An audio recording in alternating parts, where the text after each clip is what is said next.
This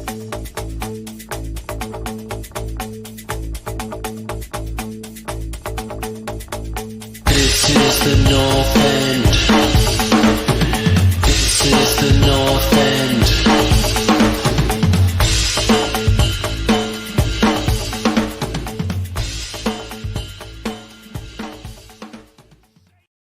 Welcome to the North End. It's the Winter Window Review. It's been an odd day, lots of things to talk about. I am here with Mr. Paul Forrest. We will be joined hopefully by, we've had some technical difficulties from some of our other contributors, by Luke and by JP at some point, and hopefully Mr. Convery will be in the comments.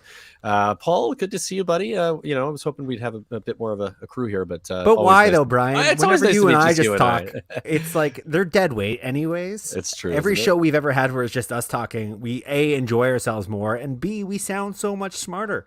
I agree 100%. And let's just roll with it. When Luke gets here, we just won't let him in. It'll be fun. Lots going on at Man United. So much going on everywhere I look. Yeah. We know we're going to talk about Man United in a second. There's obviously something we're going to address, but this entire window, this transfer deadline day, this window, I cannot remember a winter window where there was this much just action every day, big names, big events, big rumors. It's been way more fulfilling than we have had in the past, where it was just crickets and one decent signing, one loan maybe. This has been wild. It has, isn't it? There's been a lot of movement from a lot of different clubs in a lot of different ways, recognizing obviously their situations. You look at Newcastle, Aston Villa obviously have had a great window, Everton addressing some of their issues. Some of the bigger sides not doing a heck of a lot, which I was surprised about, but we'll get to that a little bit. Luke is struggling with his Windows situation. Keep working on it, Luke. Hopefully you can get things to work. If not, just come in with your headset mic. It's fine. For anybody else, that means the software Windows, but for Luke, it means he's struggling to open his window, in whatever tropical destination he's recording in to get some fresh air. Yeah, that sounds right. Yeah. Why don't we talk about the elephant in the room real quick with United, and just get it out of the way. Thoughts on that situation with Greenwood?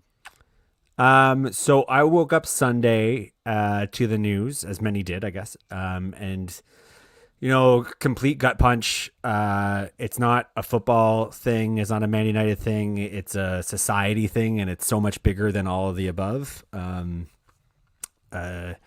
You like these kids, especially academy kids. There's a certain affection as a United fan, and probably as most fans when it comes to academy players. Mm-hmm. It's a weird dynamic. It's a weird relationship. It's unlike any other sport I've ever been involved in or support. So that you hope for the best. You hope that they become good people. They hope, Rashford makes me incredibly proud as the person he's becoming. It's kind of the opposite, isn't it, between the two? Player. So then to hear this kind of devastating news of such reprehensible behavior, it's just a huge gut punch. Honestly, I was surprised by how much I was reeling by the news. It really disturbed me. Mm-hmm. I will say, at this point, there's not much anybody can do. I think the team has done all they can. You can't completely cut the cord, because obviously it's an ongoing investigation, and there's court of public opinion, and then there's the actual investigation that will unfold, and the investigation will take time. So we're gonna have to revisit this situation when more facts become known, and when ultimately a final decision is made. But in the meantime, happy to consider him off the team and move forward. And it's just shitty. Sad. Yeah. It's a sad thing to see, man. It's I don't know. Obviously the video and the audio, the graphics were pretty rough. It was pretty hard to watch and to listen to. No, it's terrible. I've heard it said many times, and I'm really happy that it's being said, but I want to throw my own version of it out there. Good for her for stepping forward and not being a quiet voice amongst all this. Whatever gets this conversation started, whatever gets you closer to justice. I don't care if it was going to the police first or putting something on social. It often goes unsaid, right? Or from women, they often in scenarios where they don't feel like they can even. There is no right or wrong way to start this process, and ultimately the process has been started. And I hope people respect her and her family. I hope she's getting the support she needs, and I hope that there aren't some dumb shits out there that think that this is somehow bigger than the actual game and decide to be. You can guarantee there probably are, but hopefully we don't have to. Yeah, those people are scum. Exactly. So yeah, really, really bad day. Again, awkward to talk about because it's not sports, it's not Man United, it's not football, it's societal issues, and God knows we have enough of those. But it was a gut punch. Yeah, it's brutal, man. I feel for you guys. I feel for her more, first and foremost, and any victims who are involved in something like that. And hopefully she can get justice, and hopefully that she can be able to move on from it. And justice, I think, is the key point. So let's get into some transfers. It was deadline day, or is deadline day. We have 11 minutes left until it closes officially, right? 6 p.m/11 p.m. from GMT time. Obviously, deals can get over the line for a period of time until, I believe it's a couple hours after, I think till 1 a.m. or something like that. You can still send the faxes, which is something that apparently still happens. I heard somebody say that today on our other stream, and I was like, oh, the fax machine's bleeping. That's pretty funny. But I think that still happens sometimes because they don't want people to find out about it. But David De Gea didn't go to Real Madrid because of the fax machine. Exactly. So it's still a thing. Like you said, it's a bit of a mad day in the window. Lots of things going on. Did you want to you said you want to run through team by team and sort of? Well, I think we have the advantage of not necessarily reporting breaking news because the dust is settled, so we can kind of take a little bit more of a holistic view of all the activity by team. Okay. And give our kind of thoughts. Because for me, it's this notion that teams win or lose. It's too soon to know, isn't it? I don't know. Binary is maybe the word. It's just like some teams did better than others, and some teams didn't need to go to the January transfer window, where some teams desperately did. Yeah. But then there were some teams that were like, if you had to pick a winner, there's some pretty obvious. There's some standouts, choices. Definitely. Yeah. There's some standouts. So I think let's go through some of our teams here. I would like to. Some of the Aston Villa guys are on, but they can join us if they want. Philip Coutinho, I think, is probably an important subject in this window specifically to talk about because he obviously was one of the first big signings. He kind of kicked us off. Got done early, didn't it? Got it out early. He's a Barcelona player. He's on loan. It's a good transfer. We've given our thoughts on this a few times. It seems very low risk. It seems like he's going to add value and creativity to that team, and little do we know that he was only going to be the start of what I think has been a pretty wild transfer window for Aston Villa. So next on the ever-emerging list of transfers into Aston Villa would be Luca Dean. Decided to leave ways for Everton. It seemed very, very motivated by his relationship with Rafa Benitez. Some real chemistry issues going on there, it seemed like. So he forced the move to Aston Villa to be their next left back. 25 million is a great price for him. I think he's one of the best signings of this window. I can't fault it. Like, it was just such a good piece of business on the heels of Coutinho that if this was their window alone, I think I would have been like, that's a great winter window. But Aston Villa, we're not done there. They just weren't done, Brian. They didn't want to finish it. For me, Luca Dean was probably, I agree, one of the best signings. But Calum Chambers is another one that they brought in. Calum Chambers, easily forgotten. Once upon a time, a very promising young center back, got bedded into the Arsenal squad. They never really seemed to know what to do with him. I remember he went from, I think it was Southampton, playing as a center back, and they put him in as a right back in the Arsenal setup, which is like, you clearly don't know what you're doing if that's how you're betting in a center back. 27 years old. They got him for free. There was no future at Arsenal. Arsenal seemed to be very reasonable in their stance that we're not looking to make a profit off you. And we're not looking at Arsenal today because nothing's really happened there. But they did bring in a replacement for this player, or somewhat of a replacement, from Colorado Rapids, and not Rapids, but is it Rapids? Colorado in the MLS. He's being loaned back to Colorado, so not really a replacement, but maybe a replacement next season. But that's the only business they were able to do today. There is the potential that they've lost a player as well. We'll talk about that. Okay. I don't put much stock in that center back position. Like, signing a guy in the MLS and loading him back out, it seems like we should do something. Like, I doubt that guy will ever really even see the Premier League. But Calum Chambers, I think, for Aston Villa is a great addition to the team. It seems like very low risk. I think he's Premier League quality.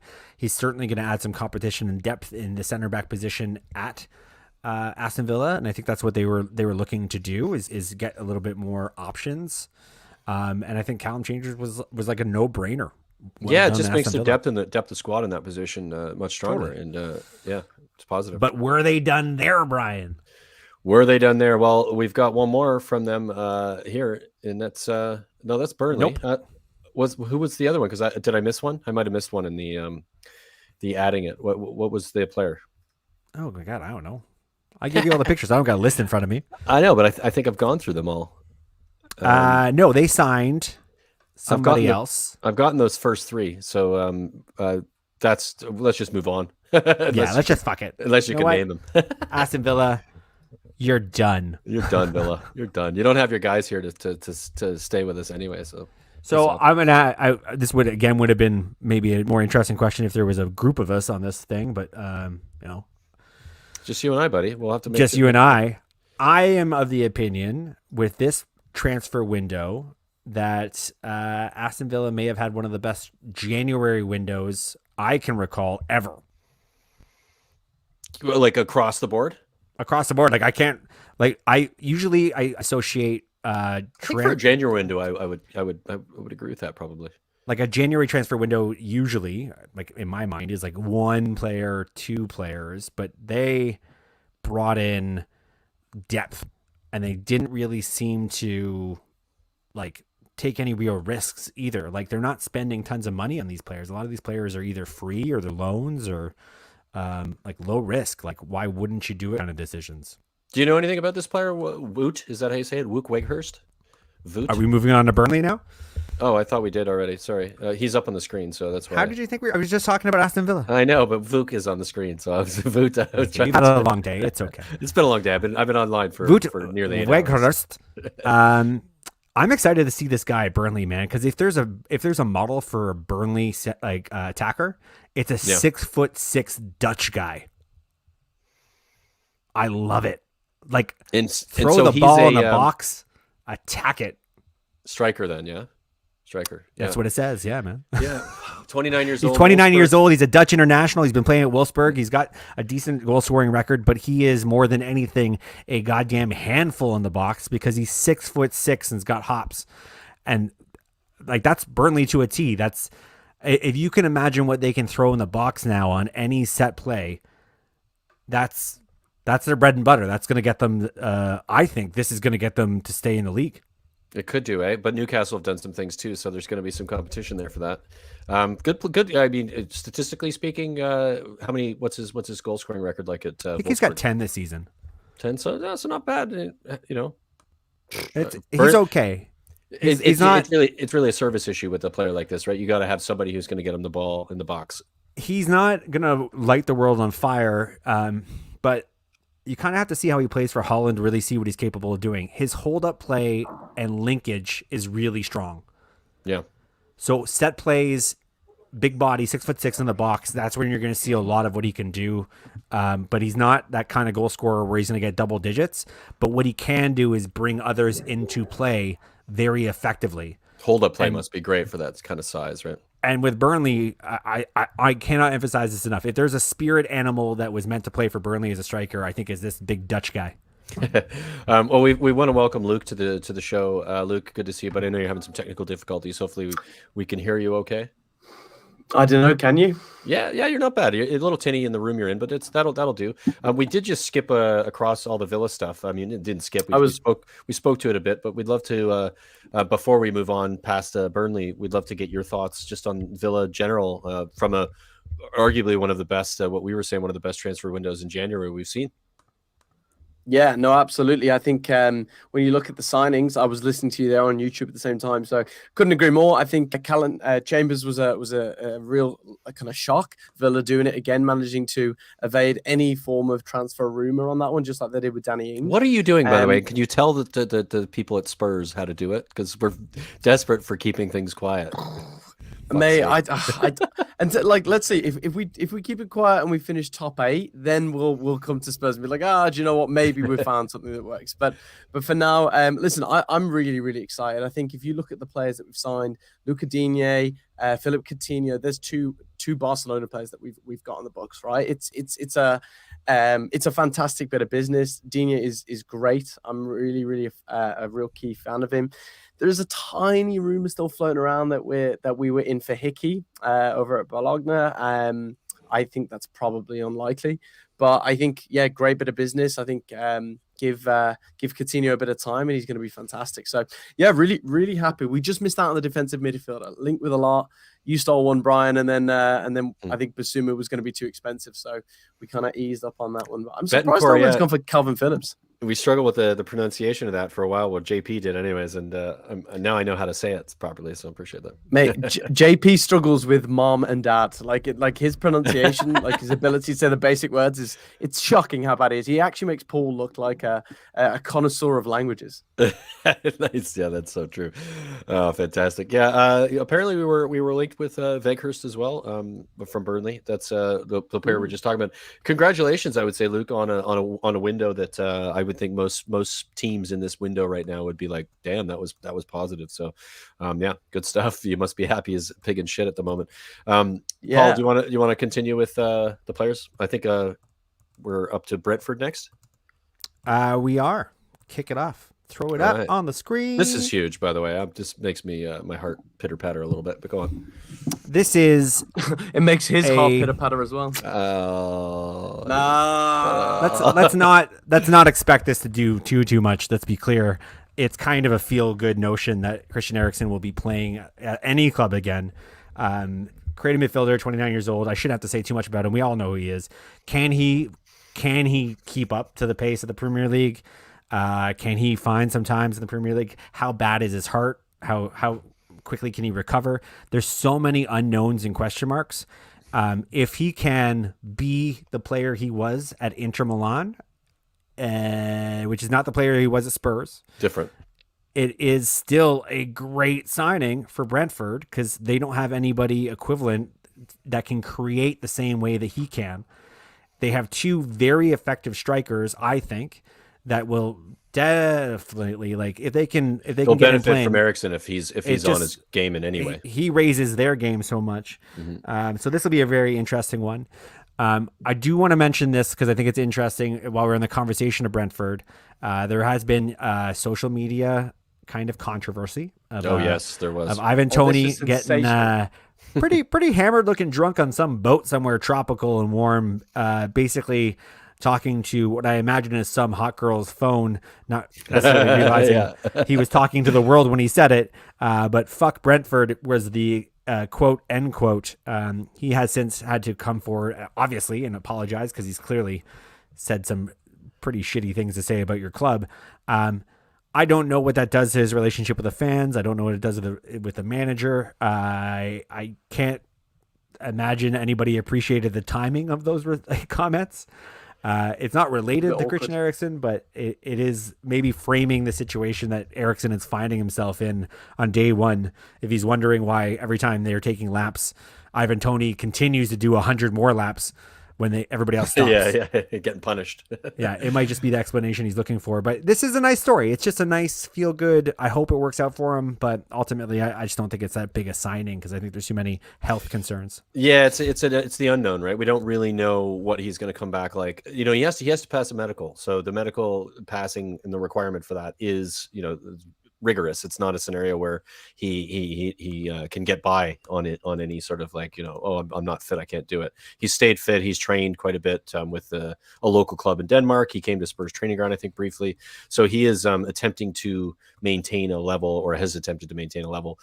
But like you said, it is unclear as to whether or not that translates in a match for 90 minutes or even 65, 70 minutes if he's going to be able to do it. He does have a ticker in him. I think it's the same as some of the other players have had. There's another Dutch player, I think.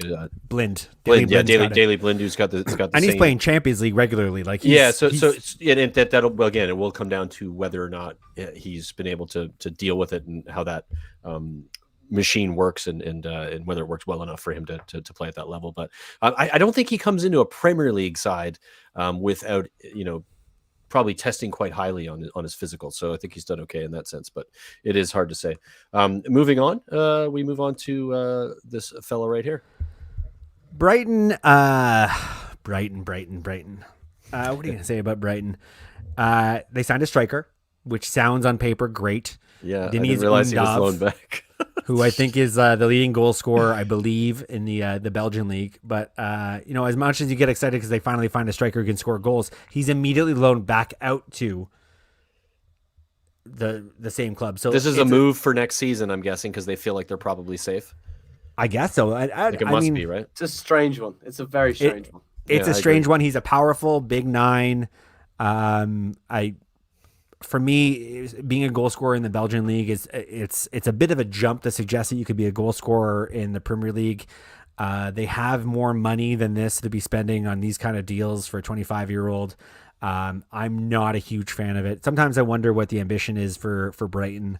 I know they're not necessarily a big club, but I know they're probably being fiscally responsible. And, there's a lot of checks and balances that go into this, but this was a pretty underwhelming signing for a team that could be doing much better this season if they got a striker, even a striker. They could get into Europe if they got somebody who could finish, like a proper completely. striker. Think of all the young strikers who are 21, 22 who are not getting game time. Yeah. That could benefit from going to Brighton and competing with Danny Welbeck. Like I would have loaned Dane Scarlett from Spurs on loan to Brighton, and he would have that's perfect for him. Scarlett was the guy I was thinking of in my head. Perfect. Exactly. Like these young touted guys that should be doing the business. But they didn't seem to make any headway. They didn't seem to make any news. The breaking news is that Dan Burn is confirmed to have moved to Newcastle for 13 million. Dan Burn, who plays another one for Newcastle, kind of a left back. He's the weirdest looking guy in the world. He's like a 6'5", 6'6" left back who doesn't look like he should be fast, but it actually is decently fast. But how you can be that legs tall like that and long, quick, right? that tall and that quick, and then not play center back. He baffles me. He's a riddle. With this purchase, the spending for Newcastle exceeds 90 million this transfer window. Crazy already. So we'll get to Newcastle, but the breaking news is that Dan Burn is now left Brighton. So their window has not been about strengthening. I don't think their window has been about, if anything, they've gotten weaker. And I am still kind of in shock that there hasn't been more loans. There are so many players that I thought would be loaned to Brighton because why it's a perfect not? team. It's a perfect team if They're you've got players. If you got players, they're on well the fringe, coached. right? They're competitive. Yeah, you want to be well coached. You want to play in a team that's creating a lot. If you're a striker, you're like, I want to go to that team so I can show what I can do with the team that's creating, because they are creating again. They're just not finishing it. It's a strange one. Yeah, very strange. It makes me sad. Yeah. Moving on. Are we done with Dennis Undev then? I got nothing else to say about that guy. All right. Well, there's lots to say about this guy, so I'll let this is. you start there's no fancy pictures yet, but I think this has been a confirmed deal. Dele Alli's moved on to Everton to join their new manager Frank Lampard on a permanent deal for 40 million. Dele Alli, who is obviously a very prestigious, exciting signing potentially, has not worked out for a number of managers for whatever reason. Is a creative midfield player. Do not know how Frank Lampard will be lining up this Everton squad. I don't even know if I would have said I thought a creative midfield is what they were lacking, but they went out and got two of them, so they must have thought they needed it. I think it was time for Dele Alli to move on. I think 40 million is a good price for a player that has not performed. 40? I thought it was less than. No, okay, so let's clarify that. It's not it's 40 million with add-ons over the course of 3 seasons. So no, it's 40 million with add-ons. So it's a free transfer. He has to play 20 games, and then there's I think 10 million kicks in at 20 games, and then there's other add-ons. So he has to perform at a certain level to get paid, or for us to get paid. The 40 million is the peak of that. It's an odd deal, actually. It's a very odd deal, and in that case, that's a fantastic deal for Everton because it is. Oh, the structure of that. He has. That's pay to play. Pulled it off. That's Yeah, I mean, absolutely unbelievable. it is. It's really good for them. It's actually really good for Spurs too, despite it not financially good, but really good just to get him out of the fucking team at this point. I was Because about to say, as much as I loved what he did for us over a period of time under Pochettino, he was one of my favorite players for a period of time. He was so good, so entertaining to watch. He just hasn't done anything in 3 seasons that is remotely. Like, I don't feel bad him leaving. It's just, I'm just so happy that he's gone, because he's part of the issues we've had in our dressing room is players like him, and we'll get to another player that is also gone from Spurs for the same reason. I hope he does well. I do. I think he's got the quality. It's just whether he cares enough. He lost his passion for football, or at least seemingly has lost it at Spurs. Maybe he can refine it at Everton. Hopefully it doesn't affect us in any way, but I do think he's got so much. We've seen it before. We know he can do it in this league. It's just whether he wants to or not. Yeah, for sure. Also joining Everton, and this is where it gets a little bit muddy, because I think the profile is very similar. Donnie Vanderbilt joins on a free loan from Manchester United, 24-year-old Dutch midfielder who has struggled for time in the Premier League under 2 different Manchester United managers, is looking essentially to prove himself in the Premier League, has said as much in his interviews, not intending to leave. Seems like he's still content to fight for his place at Manchester United, is definitely joining Everton with a point to prove that he can cut it in the Premier League. This could be very exciting, or it could validate a lot of the decisions made by Manchester United managers up to this point. We'll find out pretty quickly, I think. Frank Lampard is supposedly the reason behind this deal. He had 2 options to either join Crystal Palace or to join Everton.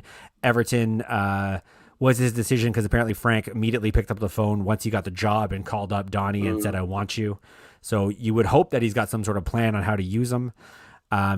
I just find it interesting and potentially troublesome that Dele Alli goes to the doors as well as Donnie Vanderbeek. I don't think there's a problem with that, but go ahead, Luke. You had something you wanted to add. I agree with Brian. I don't think there's a problem with that. I think there's enough weakness in that Everton team in the middle. I actually don't think, like, defensively maybe they could do some reinforcement, but Decore in their defensive mid is a fantastic player. Like, against us the other week, he was really the only player that looked half decent on that Everton team. And up front they've still got Richarlison and Dominic Calvert-Lewin. Still got to make up for Siversen as well, right? Who's been out of the team for some time. I like this for Van der Beek, but I the problem I see with this though is, as you said, Paul, if he's not been played by 2 managers, Lingard went away on a loan and absolutely lit the league up. And then when he got 5 or 10 minutes in games for United, he did well then, and he still wasn't being played. So I actually think Van der Beek has no future at United. I think I feel for him, but I think for whatever reason they don't think he's good enough, and I just don't. Even if he absolutely lights this up, I think he'll get a transfer, but I don't think United are ever going to have him, doing anything. Well, I mean, nobody can say yes or no because nobody knows who the manager is next year. Yeah, like one of the leading candidates for the job is the guy that coached him at Ajax when he was tearing up the grass. Oh. So it really is a good scenario for everybody. We're not moving on a player that we know what we're doing with yet because he hasn't worked under the. And this is where it gets complicated. Like Ralph Rangnick's not going to come in and play Van de Beek right away because he's competing directly with Bruno Fernandes. Like he's not taking that role from Bruno. And the setup that Rangnick wants to play isn't good for him, but who knows what the new manager will do. Whereas Ole clearly didn't want him or didn't like the way he was training. There's all kinds of rumors about him not doing enough when he did get game time, not doing enough in training. So I think those conversations go away once we start seeing him play. I, however, am unlike you guys where I don't see a starting 11 routinely at Everton, and they need to get a routine starting 11 to get themselves out of the hole they've dug, where Dele Alli and Donnie Van de Beek both benefit from enough game time. Both are good enough in theory that they should be starting every single week, and I don't see a starting 11 where they can start every single week together. Yeah, I think there's a little bit of difference here with him in the position to play. I think Van de Beek plays a little bit deeper than Dele would. When Dele was good, and arguably what Lampard will do, recognizing what Dele was good at, was doing what Lampard was really good at, is being laid into the box, almost being a second forward or a third forward from the midfield. And Van de Beek is similar to Eriksen in his ability to pick a pass and find those runs. So I think that you'll probably see them trying to use the same way. I know that Van de Beek doesn't play deep as a deep lying midfielder, but he'll play a little bit deeper than Dele if they play at the same time. That's my thought on how they might play together. I could be completely wrong, but if you're going to compare it to what either of those players are good at, you could see that working similarly to the way it worked for Dele with Eriksen. Yeah, I worry about it. As a United fan, wanting him to succeed, very clear about this. I like him. I thought he's been professional the entire time. He's been disappointing, not because of him, but just the situation. Circumstances disappointing. Circumstances. So I'm a little bit worried that he and Dele Alli may occupy the same role and that he may not necessarily get that opportunity, because if Dele Alli is doing the business and you paid for Dele Alli, you're going to play him. If Donnie's doing half the business, you're not going to give him a chance to find his form when he's not your player. Really, he's cover. So I don't love it, but we'll see how it goes. I'm going to pose this question because I think it's an important one. Just quickly, Luke is going to leave us momentarily. So Luke, thanks for popping in for a few minutes. I appreciate your Luke. You can give me a yes or no to this question before you go. Yeah, sure. Shoot. I will. I'd love to. Luka Dean, Everton selling Luka Dean, the biggest mistake of the transfer window, considering the situation was about his not liking the manager, who only lasted a week or two longer than the actual transfer to Aston Villa. It is the worst thing that could have happened to Everton this transfer window. Definitely It's like he is the best left back that they had. He's one of the best defenders they've got. He's proven it. He's played for France. Like, what a mistake that is. And if they must have known, they must have had a feeling they were going to sack Rafa. It just seems really bad. Kind of structural. It's mismanagement from the club. 100%. Yeah, it is completely. But yeah, what a great question. Well done, Paul. Yeah, great question, Paul. Cheers, Luke, for popping in. Boys. No worries. I'll talk to you soon. Enjoy. Yeah. Get a tan. Ciao. Thanks. I'll try. Yeah. All right. Let's move on to the next one. I'm a little jealous of this one because he's a highlight reel. But Luis Diaz is signed to Liverpool. Liverpool quietly doing like a pretty decent bit of business here, getting the winger. He's 25 years old. He's from Porto. 38 million. He's one of those guys where they actually had a chance to look at him up close because they played Porto in the Champions League. I think he also played against Manchester City in the Champions League. So there's that nice little moment of validation of what this guy brings. There's his form and goal scoring record in Portugal, which is great. He's got bags of goals and bags of assists as a winger, but you always have to question the quality of the league when you see that kind of stuff. But they actually got to look at him against their top rivals, Manchester City, and they got a firsthand account of what he brings to anybody on the field, having played against him twice in Champions League. So whatever they saw, they must have liked. I think 38 million is a very reasonable purchase. It's a good spend, I think, for them for sure. And there's a lot of talk that this is cover for Mane, or it's the exit plan for Mane, which is he play on the same side? Is he a left-sided winger? He's a left-sided winger. I mean, you'd expect that. He's not going to play behind Mo Salah, so no. I think it's a perfect move. Yeah. If he doesn't get the playing time because Mane consistently plays or doesn't move on or whatever, you can sell him for probably less than what you bought him for, but he's done enough to warrant somebody else coming in for him. It's got Liverpool written all over it. It's a very much a Liverpool signing, what they've been doing. Totally. They find a really good player, fit him in, make it, rotate it, similar to what they did with Jota. Yeah. I mean, this is a player, again, because he's a skill flair player. It could be a complete bust. We don't know because sometimes that does happen. Not everybody who comes from Portugal is a Rafinha or a Bruno Fernandes. Yeah, for sure. Yeah. But I think this is probably the most tempered, weighed transfer they could possibly have done. Again, having played against this player in a scenario that is Champions League. Like if he stepped up and impressed them in that situation, then fuck it. Looking for a job. 38 million, man. That's nothing. Yeah, it's a good price for that kind of player for sure. I hate it. I hate what they did. It makes me so mad. So on to Newcastle, yeah?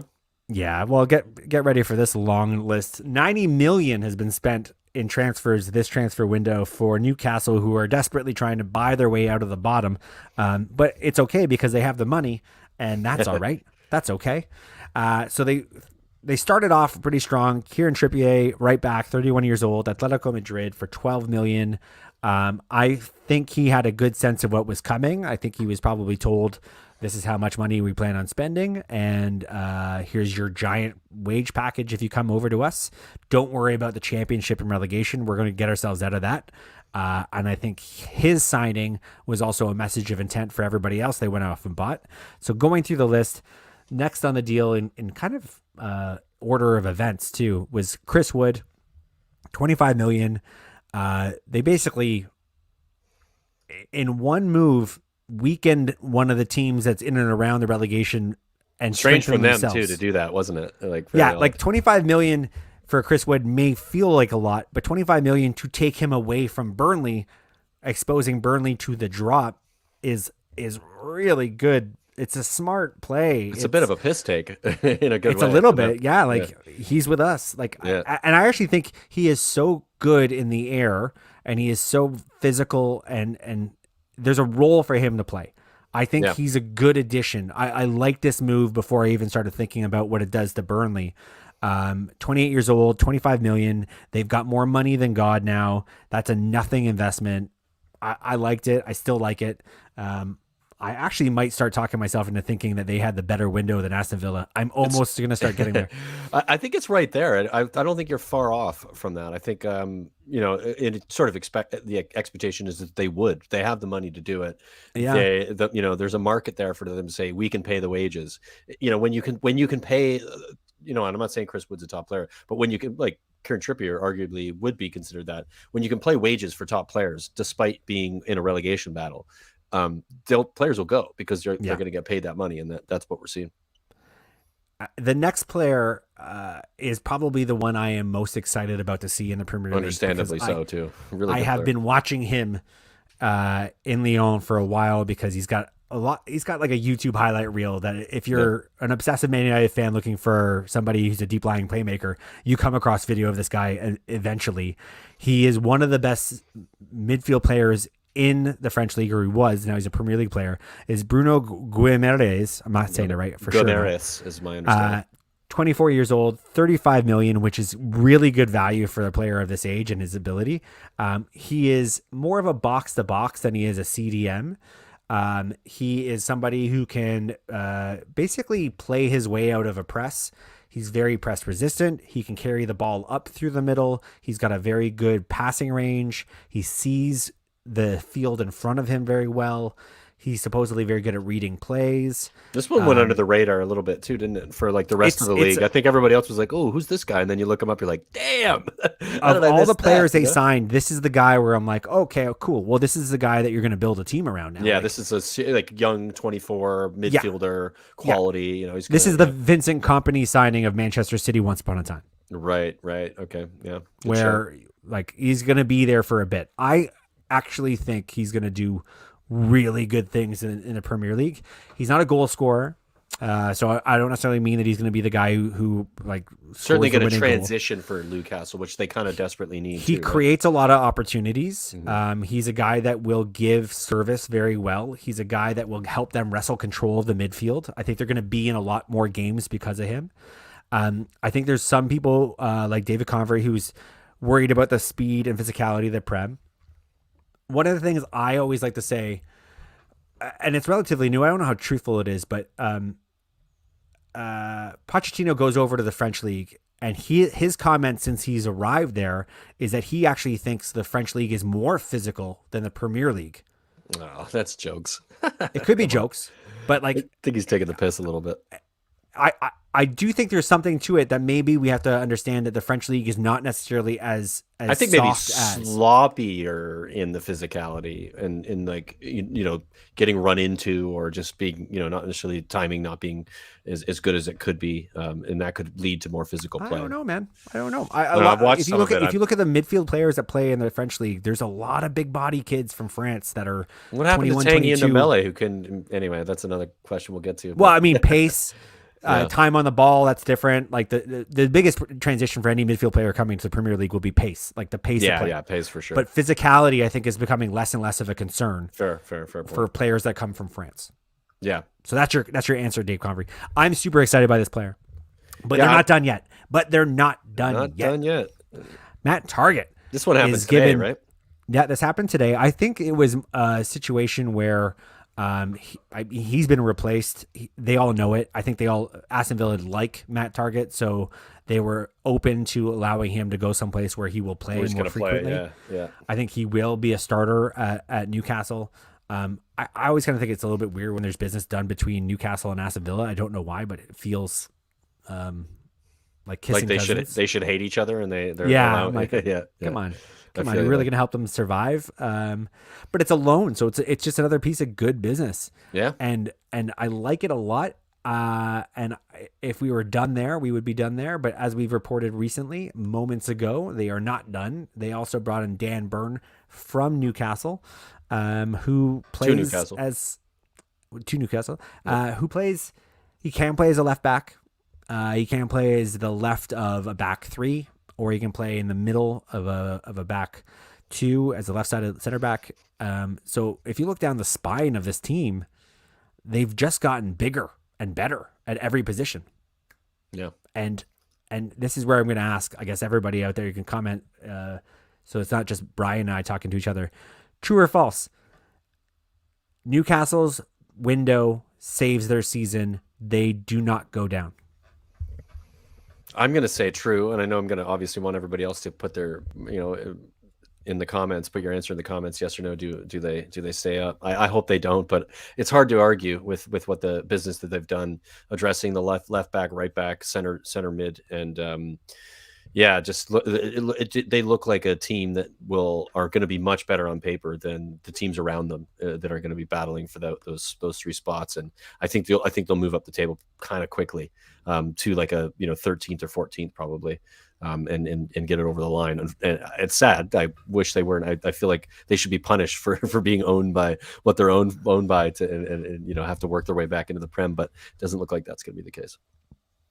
I'm gonna way into this as well and say, yeah, man, I think they're safe. I kind of thought they were gonna be okay, anyways. Like, yeah, they're safe. I'm gonna put money on it. They're safe. Yeah, I think so too. I think it's hard to argue that. All right, let's move on to one of your favorite players and clubs. So we're gonna dwell on this a little bit because there's two things going on at Manchester United. I guess three. We can have a conversation some other time when there's more Man United fans on the show. But Anthony Martial is the one deal we seem to have made this entire window, and that's a loan out. Oh, sorry, two deals. A loan out to Sevilla. So he's not going to be joining a Premier League team, but he is essentially weakening the options of Manchester United. He's been playing predominantly on the left. Man United are covered on the left fairly decent with the emergence of Alanga from the academy. With his loan and the Van de Beek loan, that's essentially the end of the business for Manchester United. The other players that were rumored to be moving on loan or permanent deal have not gone anywhere, and that includes Bordeaux and Phil Jones. Supposedly Phil Jones has decided that he'd rather compete for a place this season than go somewhere like Bordeaux and play regularly. Actually play? That's so weird. Like, you're not going to play. It drives me nuts. Yeah. It drives me fucking nuts. You guys must be, obviously I was hoping Connie was going to be on here to ask this question, but I can ask you and Connie can comment in the comments. Like, a pretty disappointing window for United, would you say? Like, very terrible. Well, not terrible. I shouldn't say it's terrible. I would like to get a midfield player. Yeah. But no defensive mid, right? Like, we all agree that that's the one that needs to be filled, but difficult time to do it in January, of course. I don't necessarily need somebody who's a dedicated defensive midfield player. I want two midfield options to come in that can play as cover in front of the back four, but not necessarily like a dedicated defensive midfield player. I can be like Basuma is an example of somebody who can cover in front of the back four, but he's not a CDM. He's more of a box to box, but can break up the play and do some of what a CDM does, and so, he's a bit versatile in that sense. Yeah, I can accept that the targets that I want to bring in Man United to improve the squad long term, not necessarily just how we finish this season, but long term, are not available in January. And I could be okay with that as long as we do bring in those players in the summer. Like, not bringing in somebody now and missing out in Champions League, worst case scenario, but still signing Declan Rice in the summer, best case scenario. Right. I can look back in this window and go, yeah, okay, good. We saved our money so that we could make a run for Declan Rice, who will be our defensive midfield player for 5, 6, 7 years, however long it's going to be. So it's tough for me to know exactly how it's going to play out, but I think most United fans really wanted to see a somebody that plays in the middle come in. Zakaria was maybe the one that made the most sense because it was like very little money and it was straightforward. But, for me, if not everybody's going for a guy that costs $7 million, that's telling. There's a reason for it. Yeah. If Juventus was the only team that was making a run for him, like that's kind of telling. Dave Convery's very sad. I understand that. So here's the other, while we're on the subject, because it's related to the nonstop rumors. And there's been a lot of talk about this. Jesse Lingard is going to stay at Manchester United for the season. He's out of contract at the end of the year. I think a lot of people are disappointed. A lot of people are talking about how we were holding Newcastle for ransom. And I just think people have to remember where we were on Thursday or Friday last week when it came to Jesse Lingard's situation. That went out the window. Yeah. As soon as the Sunday events occurred and Mason Greenwood could no longer be our right-sided attacker, and we got rid of Van de Beek, we do not have the luxury of allowing Jesse Lingard to go. Jesse can play on the right. Jesse can contribute to the team for the rest of the season. Premier League, FA Cup, Champions League. And you're keeping a really good player. Then a lot of United fans will be like, well, we could have made however much money on him. It's like, well, a squad player should be worth 20 to 25 million. Yeah. Or he's not a squad player that should be on a Premier League team that's competing for top 4 or Champions League or FA Cup. So keeping him, and he seems to be cool with it. Like I haven't heard any rumors that he's kicking up a storm about it. He probably recognizes the situation. Yeah, too, you got to keep that guy. There's so many different reasons why you got to keep that guy. And I honestly think you're going to see him rewarded for that. And you're going to see him FA Cup starts, Champions League. I think he's going to come off the bench more. He's a good player, man. What he did at West Ham last season. I mean, yeah, you guys got like a lot of players in those positions that are quality. But Martial goes on loan. That's that position, that left-sided needs filled as well. He's got 2 positions that need filled. I'll put it this way: like we have, and Van de Beek. We are one injury away from Juan Mata being our right winger. Yeah. If Jesse Lingard goes. Yeah, and your squad ends up really thin in the end in that case. So it's a bit of a no-brainer, isn't it? Yeah. So that's the one thing I can say that it's a decision that I like that they kept him. I like that he's playing ball, but the whole Man United transfer window has been disappointing to say the least. I just think people should maybe calm down and see what ultimately happens in the summer when we are 100% going to get 1 to 2 midfield players. Yeah. And a manager that is like going to ask for certain so players. We'll really know where system and whatnot. The results of this transfer window lie. Yeah. Fair enough. But if Basuma had gone to Arsenal or if Neves had gone to Arsenal, then I would be like fucking furious. Yeah. Because you're like, come on, man. Yeah. Those 2 players you could bring into any squad. They're going to improve completely. Them, so, so over to Manchester City, who have had a different kind of window. The luxury this team has to do these moves, and it's not the first time they've done this. This is a player that is going to he's going to light it up, I think. I think under Pep Guardiola, in that team, you give him 1 or 2 seasons to casually bed in. Yeah. Watch like this kid is like shredding, and I know it's it plays in Argentina or it's River Plate, right?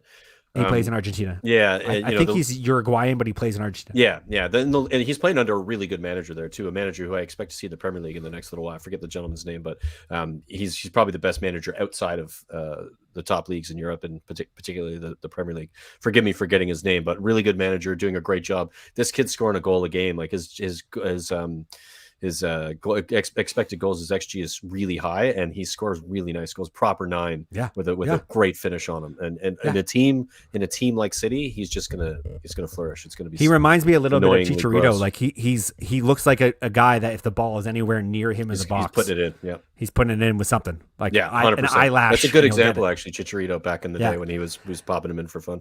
Definitely. Yeah, and for 14 million, let's not forget, Man City had more money than God as well. Like this is how are they get him for 14 million? They could River Plate could have doubled that, and they would have paid for it. Honestly, It's bizarre. the quality coming out of Argentina is so hit or miss. You don't know. You can sometimes. get Di Maria coming out of Argentina, but you don't know he's Di Maria until you put him in Portugal for a couple of seasons. Yeah, with the right They're team, prepared the to right skip players. that step and just go straight at him. I don't even know if he goes to Man City like right away. I could see them loaning him or They something. could Like, probably they've got loan him out to time. one of their other like teams that they have across the planet, right? You could see him at New York City FC in the MLS this season. Loan him out. So annoying. Yeah, God it is. damn 'em. All right, God damn this is going to be fun. I'm excited about this. Spurs had some outs. We've covered the outs. We might cover a couple more outs in this list, but definitely had some ins. Rodrigo Bentacor from Juventus, who has had a little bit of a mixed bag time at Juventus. 24 years old, midfielder. I almost want to call him a CDM. I think he's more of a focused defensive midfield player, but I know he gets kind of moved around a little bit depending on the system. There'll be a bit of box to box with him. He does quarterback quite a bit. His passing is quite good. I don't know if you guys got a chance. 16 million to purchase. Yeah, not bad. Just to quickly, if you want to go to our channel, I did a video on this player, and the next one we're going to talk about Kulishevsky. Just a little bit more technical about what they bring to this to Spurs. But so hop on over the channel, check that out when we're done here. Sorry, Paul. Just wanted to. Well, no, you can give our current audience a little bit of a breakdown. Yeah, Surely. I mean, from my understanding of this player, he plays in a couple different positions, but mostly his standard position was sort of a box to box 8 with a bit more of a tendency to lie a little bit deeper. He's really good at finding a pass between the lines. His rating in that is pretty high. I don't remember the specifics, but it's in the 85 plus percentile. He is expected from a pressing perspective, when breaking up of play is really high. His pressing is really good, which obviously is good for Conte and Conte's system and what we want to see from him. I think this player is going to be good, and especially in a team that have a lot of players in this position. He's going to add some required sort of competition for a couple of players, particularly the Winks and the Skips of the world, and probably Højbjerg more than anybody. Højbjerg probably won't see as much football as he has been with this player coming in, because he's going to offer a little bit more when it comes to passing and creation. So that's that makes me sad a little bit, because I think Højbjerg's been like one of your best players. I would say best player in his work rate. And there's a lot of, if you haven't watched Spurs this season, he struggled quite a bit with the amount of football he's been playing. And I think this player coming in will relieve that of him. He won't have to play every game. He'll be utility player with him, and probably Skip and Bentacor kind of switching up who's going to play for what games, but it gives options depending on the opposition. So I think it's a good buy for sure. So this next one, I gotta admit, I've seen him before. I've been tracking him a little bit. He's been attached to a lot of names before he eventually signed with Juventus, I think a season ago. He has not necessarily done much at Juventus. He hasn't played a lot. He's still 21 years old. He's an exciting winger. He is kind of this long, gangly style of winger. Also not just a winger too, but we'll get into that. Kind of play. I think winger is. I'm generalizing a little bit, but I wouldn't expect him to be forward. playing in I don't know, the heart of your midfield, to put it that way. Yeah, fair. I was a little surprised by this, because I didn't feel like this was a position you needed to strengthen all that much. But I am also aware that Conte is very familiar with players coming from Serie A, and he must have some sort of plan for them. Yeah, and so Paratici brought this guy into Juventus when he came in, when Paratici was at Juventus. So Paratici already knows the player. When he was at Juventus, he had scouted him quite a bit, so is aware of what he brings. Just another quick rundown. He plays on the right side of a forward 3 typically. Also has played as striker on a few occasions for the clubs that he's played at. He is also very good at pressing, but his creativity, and this is a thing that is Spurs have been dying for, is creative. We the last game we played against Chelsea, our 3 creative midfielders, who are are now gone, or weren't even in the squad. So it was like, where's our creativity come from? If you look at this guy's statistics for Juventus and for his previous clubs, he's very creative. His passing is incredible. His passing accuracy is very high, and his creation of goal opportunities and his XG for XA and XG is very high as well. So yeah, I would say that he's going to bring hopefully something to Spurs that we require. and I trust what Conte is going to do, and I think it's a good signing, and I think he's going to add more competition to that position as well. I like it. Yeah. I bet you were happy to see this next player on his bike. Oh Bounce, man, this is bounce. one of my biggest reliefs this window, and it was looking like it was going to drag on forever. But yeah, Tanguy Ndombele is arguably one of the most talented, like gifted players you'll ever see on the ball, on his own. If he's in training or if he doesn't care and he's kind of flippant and he's having fun, unbelievable on the ball. The shit he can do with it, I haven't seen a lot of players that can do what he can do, except his everything else about him as a player is a complete fail. And he just, it's a shame. But yeah, thanks Tanguy, but no thanks. You know, and going back to Lyon where he was from suits him, and he'll probably be happier. It's better for the player, better for the club. He strikes me as one of those guys that was so creative at such an early age and could do things so easily that work ethic was never instilled. You didn't have to.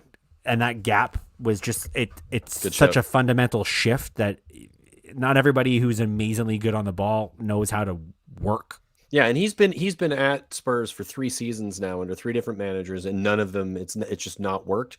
And I think he coming in at 21 when he came in, that was sort of part of the problem was they were trying to get him past the I'm on a playground sort of idea, and you got to play for the team. He often will like try to do too much in the midfield, keep the ball at his feet, and then lose the ball, even though he did something special to beat the first guy. He missed the pass of the guy that was the pass that needed to be made, and that would happen all the time. So we'd lose the transition that he was trying to create and slow us down. So and his attitude. But the last thing he did at Spurs was walk off slowly when we were 1-0 down in an FA Cup game against a non-league team, and he sauntered off slowly as he got booed by the entire fan base, and that was it. I think the entire fan base from that point, I was like, get this guy to my club. So there was no going back on this one. He was done. Yeah, I love it. Bye, Tanguy. Bye. We're sad to see you go. And another one. We're also not sad to see you go. I actually think this guy's in a different spot because I think he's been more of an example of just unlucky. It seemed like he was injury prone all the right time. Whenever I saw him building some sort of momentum, something took him out for an extended period of time. He never really seemed to find a midfield rhythm. I'm sad to see him leave the Premier League. I'll put it that way, but you'll know better than I.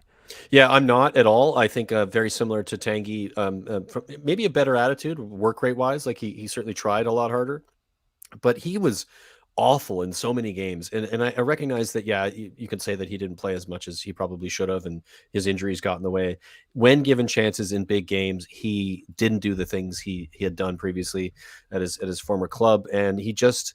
Apparently his attitude in a different way than Tanguy's, he was really weird in the training ground. I have players come out and some of the coaches come out, just he was off color. There was something about him that he just didn't get along with the other players in the team, and he Weird. kind of he had his own sort of and I know that maybe it's just like a language thing, or maybe just been he didn't feel comfortable in England. I don't know. You don't know about this with players like that, but it just didn't work out, and I'm also glad to see him go. I was hoping probably for him as much as Tanguy, but maybe even a little bit more, because I thought, like you did, that maybe that those issues he had with the injuries and with the international game, and he played really well for Argentina when he went there, and just never kicked on. It never got there. So yeah, not sad to see him go. We'd never replaced Eriksen, still haven't replaced Eriksen or Dele or these guys. So it's a lot of players to go in one window, but at the same time, we all agree, or most Spurs fans will agree, we spoke about it all day today, that probably the best part of the window is the players out. Brian Hill went out on loan. He's a new player. We just brought him in this season, so he's young, and he needs a bit of a loan spell. I was hoping he was going to get it in the Premier League or at least in the Championship and stay in England, so he could be close to the squad and still understand the English game. That didn't happen with Brian Hill, so we've lost him as well. So a lot of players are gone with only 2 coming in. I think that's our biggest fear from the fan base, is that have we brought enough into. Because our squad is quite thin, and 21 players in the first team that you would expect to play, and then a lot of youth that might have to play if we end up getting any key injuries. So a bit nerve-wracking there, but getting the deadwood out, getting those players who arguably fucking with our dressing room for as long as they have, sayonara. It's a wild time for Spurs. yeah.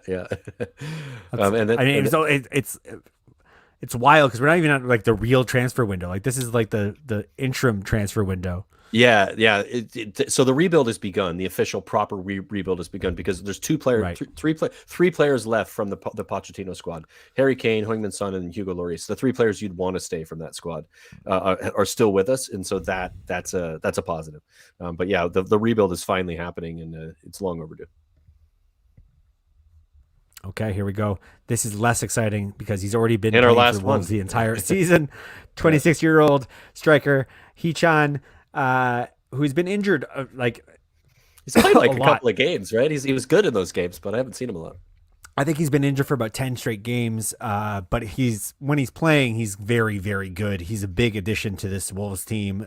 14 million on a permanent deal. I think they had him for the first 3 weeks, and they must have realized that they were going to sign him permanently, and this was just a matter of getting it done. Bit of a no-brainer, right? Wolves have got the money. It's not like they're a team that struggles to spend 14 million on honestly a player that it's very low risk. They know him. They've been working with him. Yeah.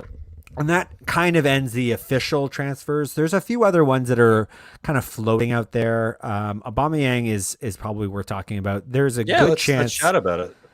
There's a good chance Aubameyang is going to be going to Barcelona, and that he. I think it's done. I saw him in the shirt. You saw him in a shirt?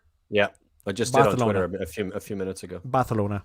Yeah, they've signed Aubameyang. Yeah. You think they would learn? Yeah, right? It's such a strange one for a team like Barcelona that is kind of like struggling with finances, and we know that there's a lot of issues there, not investing correctly, which arguably that's what this is. Like, why would you invest in a player who is on the outs at Arsenal in the Premier League, who haven't been in the Champions League in 6 or 7 seasons? How is that a Barcelona player? Like, I've heard he's free. The fee was free, right? But you still got to pay wages his wages. Yeah, I mean, maybe not, but he was I don't think his contract's $250,000 very long. Yeah, it's $350,000 a week, but he's only got 18 months left on that contract. So if you break out what his contract is and factor in no transfer fee, you end up getting Aubameyang for what is not a ton of millions and millions. And if he works out, then I'm sure they can sit down at the table and sign him for a much lowered fee. And if he doesn't, then, I mean, Aubameyang, there he is. Look at that handsome guy. I mean, it's Spain. He'll score goals. Yeah, that's true, right? Like, I mean, it'll suit him. He isn't going to have to deal with the rigor, I should say, the rigor of the Premier League, which is going to be, a different scenario than it is in Spain. So he'll probably flourish for a season or two. This is the question I would pose to you and anybody who's listening. Arsenal's inability to sign a striker this window will cost them top 4, possibly top 6. For Arsenal, you think? Yeah. And I'm posing the question. I'm not saying I think. I'm asking true or false. Well, and I'm thinking about it. I would probably say if he was starting regularly week in, week out, I would say that that's the case. But he hasn't been. He's been on the bench quite a bit, and he had some issues with the squad when he. Oh no, I'll reframe it. I'm not talking about selling him. I'm talking about their inability to sign a striker this window. Oh, 100%. And I was about to say that had they replaced him with a striker that is going to maybe 10 goals a season, maybe 15, they might be okay. But it's a big problem for them. I think Arsenal not bringing in they put a lot of weight into that. What's his name who went to Juventus, Vlahovic, put a lot of weight into the Vlahovic deal, and I think they thought they were going to get that over the line, and they got sort of taken by the player and by the player's manager. So just messy for Arsenal. I think they're at 7th or 8th probably going to finish with not having that replaced. So Simon has said getting rid of a toxic player is worth big bucks, and I can see where he's coming from. Yes, getting rid of a cancerous player like Aubameyang Spurs did it too, so I get you. Yeah, 100%. But it doesn't have any effect on the lack of goal scoring that they needed to address with a signing of a striker.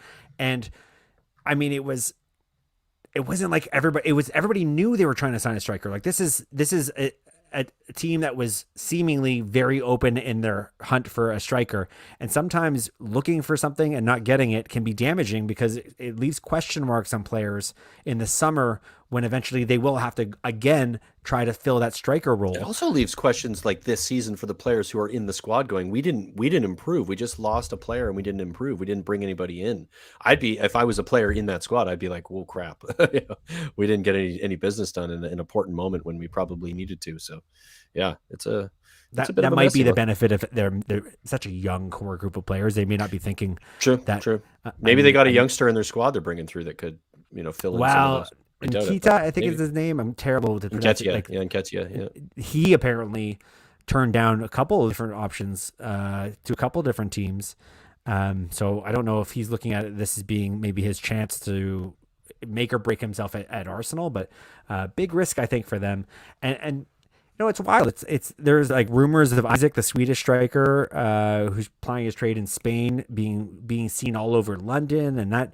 I mean, literally, Arsenal fans were like talking about how he just registered a car. And I heard, it's Twitter, so don't correct me if I'm wrong, but I saw that some Arsenal fans were following a Bentley that had a license plate that had like initials on the Bentley that could be like a couple different players, and so they thought it was the players, and this rich guy gets out in a tuxedo or something, and it's not a player. And they showed the pictures of it. They showed the pictures of the car, and I'm just like, did they seriously do that? That's crazy. Totally. But I wouldn't put it past Arsenal fans. Simon, if you're an Arsenal fan, David Convery with the comment, who's available to them outside of Dusan. I think not a great deal of players are available. It's a thin market for strikers at the moment, for sure. But I mean, Isaac was definitely one of the top rumors. He is going to be going somewhere. I don't know what they could have done, but like if I was them, I would have been like, Ivan Toney, I'm going to spend some money on that guy. Like I would have done something. I mean, they just didn't do anything. You know what I mean? Yeah, nothing at all. Speaking of doing nothing, or at least I didn't think they did. A comment from Dan Gleebles. Forgive me if I messed up your name. Loud opinions on West Ham's young signing Peter File. I hadn't heard about Peter File. Dan, maybe you could tell us a little bit about him. I don't know anything about it. Did you hear about this, Paul, or no? I kind of heard a little bit of rumors on it. He's not going to improve their starting 11. I don't think that's part of the plan. What position does he play? Dan, put it in the comments. Tell us a little bit about him. Age, position. Actually, I think we just fell for a classic wordplay. Oh, did we? Maybe. Peter File? Oh, we might have. Yeah, Gleebles, you son of a bitch. Yeah. Kind of funny, but also kind of gross. Fuck you. Yeah.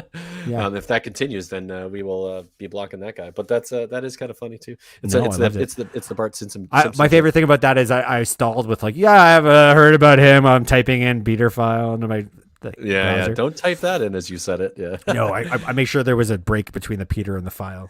Yeah, Dan Gleebles as well as his name, Gleeballs. Anyway, thanks, Dan. Appreciate that. Fake account. So, I'm gonna give this one shout out. They're not a Premier League team, but I think it's worth mentioning that I think Bournemouth had a really good window as well. They got Nat Phillips, the defender for Liverpool, who did a really good job considering whose competition is covering last year for Van Dijk. He's a good addition to their team. They got Todd Cantwell from Norwich, who just wasn't playing period and sentence this season, but is really good for the championship level, and I'm actually surprised. Cantwell's gone there, has he? Yeah, he went today. And a few other players, and Ethan Laird, who I think and Dave Convery thinks is going to be the right back for Man United sometime in the next year or two. They changed his loan from Swansea to Bournemouth because something was about to be kicked off at Bournemouth. So I think, at the championship level, Bournemouth had the best window. I think they've done what they need to do to also get promotion. Right on the edge. Like they're, I think, first or second place in the championship at the moment, right? Yeah, they're not messing about. They're like, you know what, we're this close. They're coming back. Yeah, let's making sure it happens, basically. Yeah, and also like with players like Cantwell, like you're also getting a player that will help you in the Premier League if Scott Parker can figure out how to use him. He's played in the Premier League, so he's got Premier League experience. He's again, I don't know what went wrong in Norwich, but something is off. Yeah. But yeah, I really like what they're doing at Bournemouth. But just a crazy window, like the busiest window, the most engaging window. It was eventful for sure. Some of the most meaningful transfers I can remember seeing in a long time. Like superstars in and out. Yeah, I would It's agree. great. For sure. Oh, and we didn't talk about this. I should mention Adama Traore has left Wolves to join Barcelona. It's older news, but yeah, it wasn't when in we the talked on the about list. Wolves, We probably it could have is- brought it up. they have not strengthened themselves this window. They have Right. lost a guy who cannot finish, but was very good Still, at pegging the opposing team in their own end Made, because he made, represented made, such a made threat. defenses very uncomfortable, despite not really getting anything in the final third. But anything else to add, Paul? I've been online for a long No, time. man, today. you've done a wonder job. Cheers, buddy. Pleasure doing this with you. Thanks for Luke for joining us, Connie in the comments, and anybody else who's been in the comments. Anybody who watching this post live, get your answers to our questions that we posed. The reason I took that down off the screen is because when I play the video, it stays up, Paul. So I'm about to play the video. So You didn't have to explain it, man. just let you know. Anyway, it doesn't matter too much. But yeah, thanks for watching. Follow us, everybody. Follow us, subscribe, like the video. Follow us. Also, we just hit it plays 100. at the so bottom of the screen. we just hit 100. So thank you for everybody who's supporting us. We it's a milestone. It's a small one, but it's a milestone nonetheless. So getting to that point was great and feels good. So cheers for that. And share We're the us, triple digit club now, folks. yeah, Triple share- digits. Share it with your friends as well if you liked what you saw. And we'll see you guys soon. See you guys soon. Probably next week to do some previews, right? That's when we're next. So have a good one. We got midweek games coming up. We do, don't we? Games. Yeah, lots of football coming. Tuesday All right. kickoff. Tuesday. Cheers, guys. Have a good one. Pleasure.